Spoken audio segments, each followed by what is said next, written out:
Very encouraging, Cecily. No. This world is good enough for me. Yes, but are you good enough for it? I'm afraid I'm not that. Which is why I would like you to reform me. You might make that your mission if you don't mind, Cecily. I'm afraid I've no time this afternoon. Well, would you mind my reforming myself this afternoon? It is rather quixotic of you, but I think you should try. I will. I feel better already. You're looking a little worse. Yes, I'm a little bit hungry, that's why. Oh, how thoughtless of me. I should have remembered that when one is going to lead an entirely new life, one requires regular and wholesome meals. Won't you come in? Yes. But first, might I have a pink rose first? You see, I never have any appetite unless I have a buttonhole first. Why pink rose? Well, since you are like a pink rose, Cecily. I don't think it can be right for you to say such things to me. Miss Prism never talks to me like that. Oh, Miss Prism is a short-sighted old lady. No, you are the prettiest girl I've ever seen. Miss Prism says all good looks are a snare. Oh, yes. The snare that every sensible man should like to be caught in. Oh, I don't think I'd like to catch a sensible man. I should know what to talk to him about.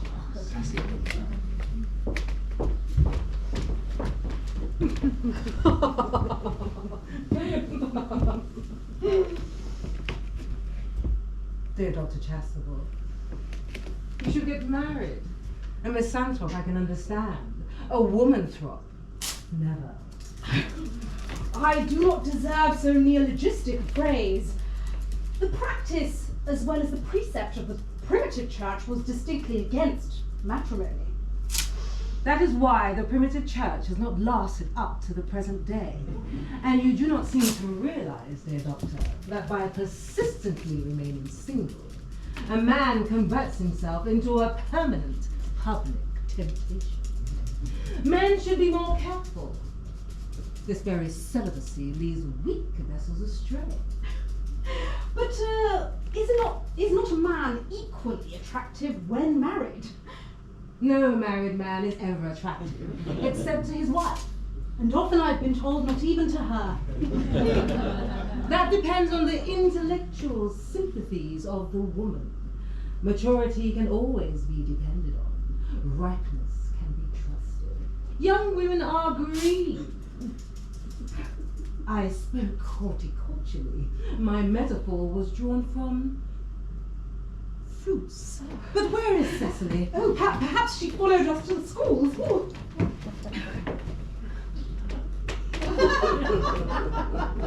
Mr. Worthing.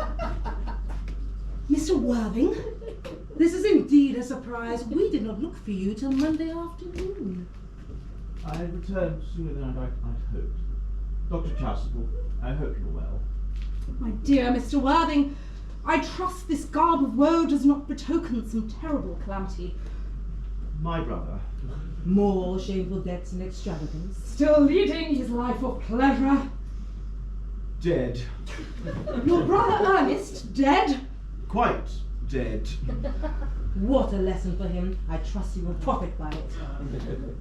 My dear Mr. Worthing, I offer you my sincere condolence. You have at least the consolation of knowing that you were always the most generous and forgiving of brothers. Yes. Poor Ernest. He had many faults, but it is a sad, sad blow. Very sad indeed. And were you with him at the end? No.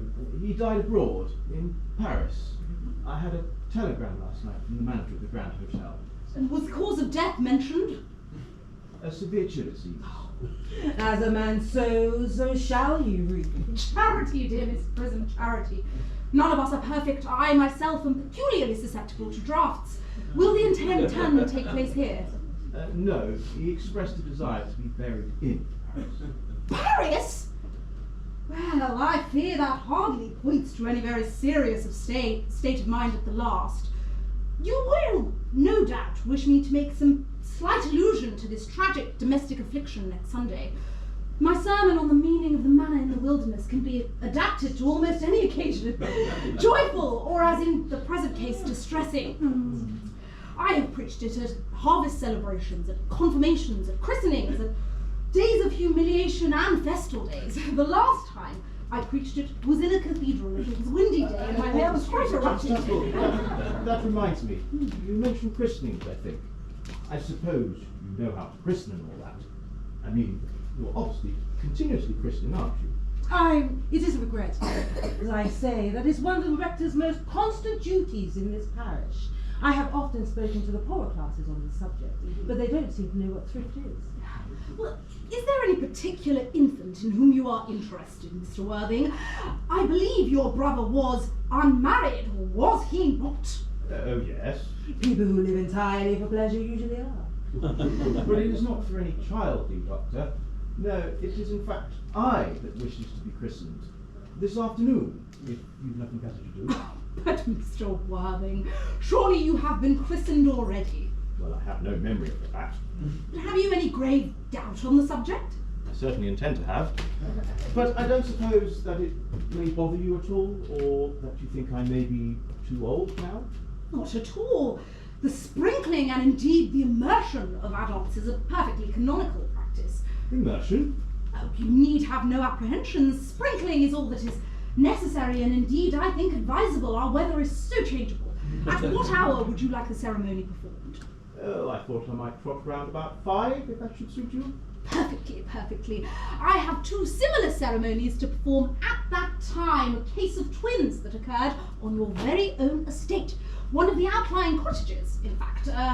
Poor Jenkins the carter, a most hard-working man. Well, I don't think getting christened all the other babies will be much fun. That will be childish. Would 5:30 do?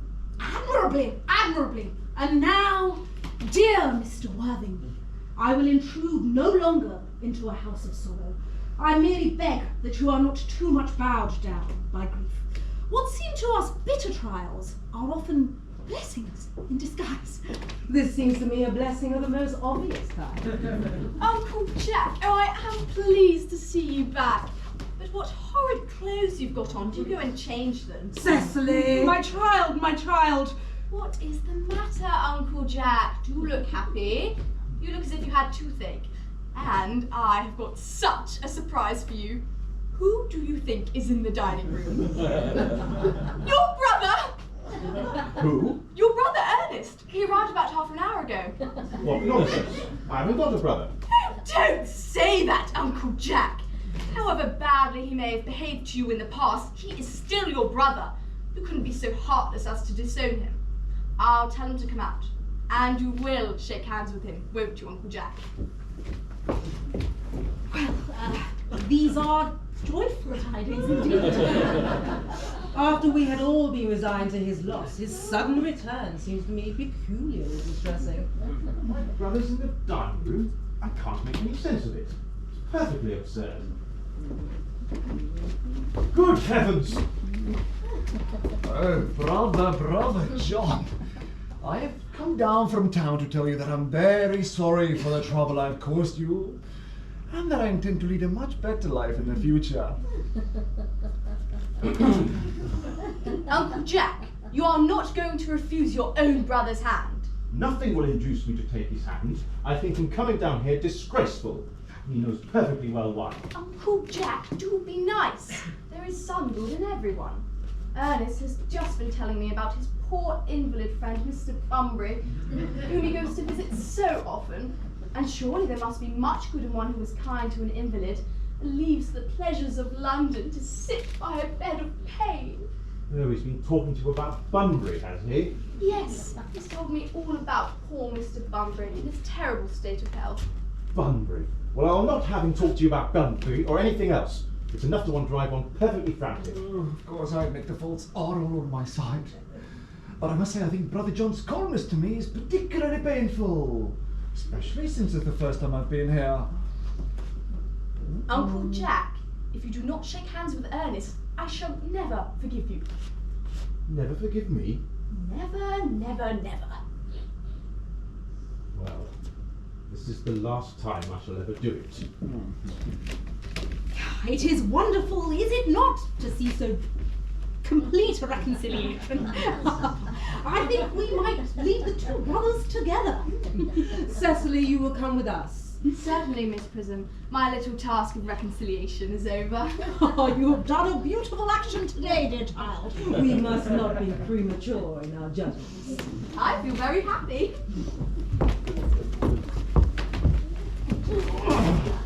You young scoundrel, Algy! You had better get out of this place at once. I will not have any bunburying here. I have had Mr. Ernest's things put in the room next to yours, sir. I suppose that is all right. What? Mr. Ernest's luggage, sir. It has been unpacked and put in the room next to your own. His luggage? Yes, sir. 3 portmanteaus, a dressing case, 2 hat boxes, and a large luncheon basket. Yes. Will not be staying much more than a week this time. Miss Merriman, order the dog cart at once. Mr. Ernest has suddenly been called back to town. Yes, sir. What a fearful liar you are, Jack. I've not been called back to town at all. Yes, you have. Haven't had anyone call me. Your duty as a gentleman called you back. My duty as a gentleman has never interfered with my pleasures in the slightest degree. I can quite understand that. Well, Cecily, quite the darling, eh? You are not to talk of Miss Cardew like that. Don't like it. Well, I don't like your clothes. You look perfectly ridiculous in them. Why not don't you go up and get changed? It is perfectly childish to be in deep mourning for a man who's actually staying with you in your house as a guest for an entire week. I call that grotesque. You are not staying in my house for a week as a guest or anything else. You have got to leave by the 4:05 train. Oh dear, Jack. No,